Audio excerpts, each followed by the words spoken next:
आपण नेहमी म्हणतो की पौष्टिक म्हणजे काय, पौष्टिक कसं खावं, काय करावं, त्याच्याकरता काय करावं, अनेक चॅनलवर आपण त्याचे सर्च करत असतो, म्हणजे शोधत असतो. पण खरंच या गोष्टी आपल्याला शोधायला पाहिजे का? अजिबात नाही. आपले जे पूर्वपार पदार्थ आहेत की नाही त्याच्यातच सगळं दडलं आहे. ते जर पदार्थ आपण करायला लागलो तर मला खात्री आहे की एक दिवस आपल्या देशामध्ये सगळे लोक सुदृढ होतील. त्यातलाच आजचा पदार्थ म्हणजे कळणाची भाकरी. मी खानदेशची, त्यामुळे कळणाच्या भाकरीचं पीठ कसं करतात, त्यात काय काय घालतात हे आज मी तुम्हाला खास सांगणार आहे. चला तर मग आपण कळणाच्या भाकरीचं पीठ कसं करायचं, भाकरी कशी करायची आणि त्याच्याबरोबर काय खायचं हेही आपण बघणार आहोत. चला स्वयंपाकघरात जाऊयात आणि पटकन कळणाची भाकरी आपण करूयात. येत आहे ना?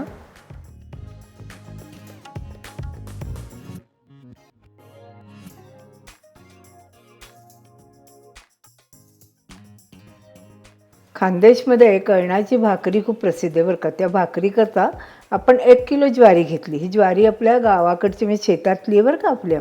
त्याच्याकरता 1/2 किलो आपण अख्खे उडीद घेतलेत बरं का. तर ह्याच्यातलं प्रमाण काही जणांचं 200 ग्रॅम असतं, काही जणांचं 150 ग्रॅम असतं. प्रत्येकाची पद्धत थोडीफार वेगळी असते. काही जणांकडे उडीद भाजूनसुद्धा घेतात, पण माझी आजी हे नेहमी असंच घ्यायची म्हणून मी असंच घेते. हे दोन्ही निवडून त्याला ऊन दाखवून जशी आपण ज्वारी दळून आणतो त्याप्रमाणे दळून आणायचं. अतिशय पौष्टिक असं हे पीठ तयार होतं, कारण उडदाचे सगळे फायदे तुम्हाला माहिती आणि ज्वारीचे पण फायदे माहिती. त्यामुळे आठवड्यातनं तरी 2दा अशी भाकरी जरूर खावी असं मला वाटतं. आणि त्याचे अनेक पदार्थसुद्धा करतात बरं का. आता ज्वारी आणि अख्खे उडीद याचं हे पीठ आपण दळून आणलेलं आहे. आता त्याची भाकरी आपण करूयात. अगदी नेहमीसारखी भाकरी करायची.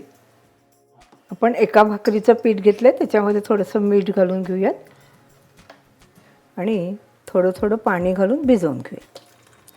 समजा आपल्याला वाटलं की आपल्याला भाकरीचं पीठ चिऱ्या जात आहेत किंवा जुनं झालं आहे, अशा वेळेला कोमट पाण्याने पीठ भिजवायचं आणि त्याची भाकरी केली तरीसुद्धा चालू शकतं.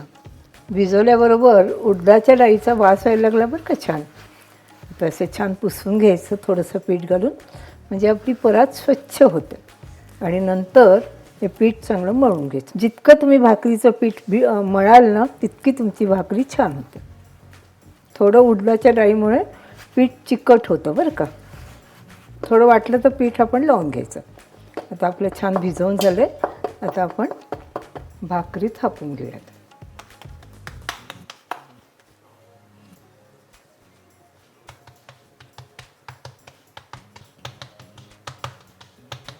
तर आपली भाकरी छान थापून झाली. आपण आता ती तव्यावर टाकूया.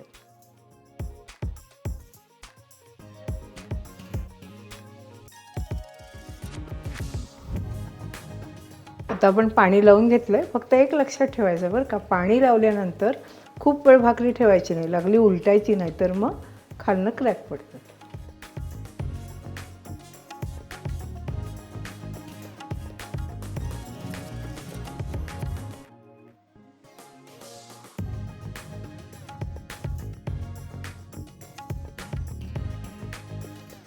छान फुगली आहे, मस्त भाकरी आपली झाली. त्याच्यावर आपण छान पिठलं आणि ठेचा करूया.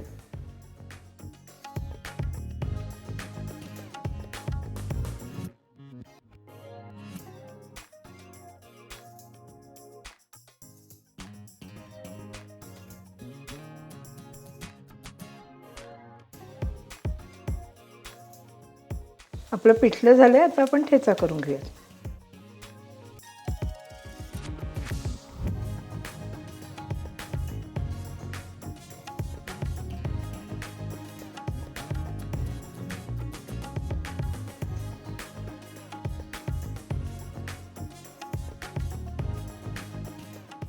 ठेचा आता आपण खलून घेऊयात बरं का. ठेच्याकरता मिरच्या आधी भाजून घेतल्या होत्या बरं का आपण.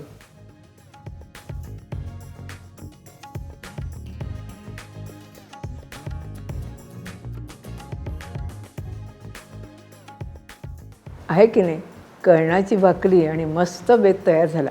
पण ह्या कळणाच्या भाकरीबरोबर आंबाड्याची भाजी उत्तम लागते. पण नेमकी आज आंबाड्याची भाजी मिळाली नाही. पुढच्या वेळेला आंबाड्याची भाजी आणि कळणाची भाकरी नक्की करूयात. असेच पौष्टिक पदार्थ बघण्याकरता अनुराधा चॅनलला फॉलो करा.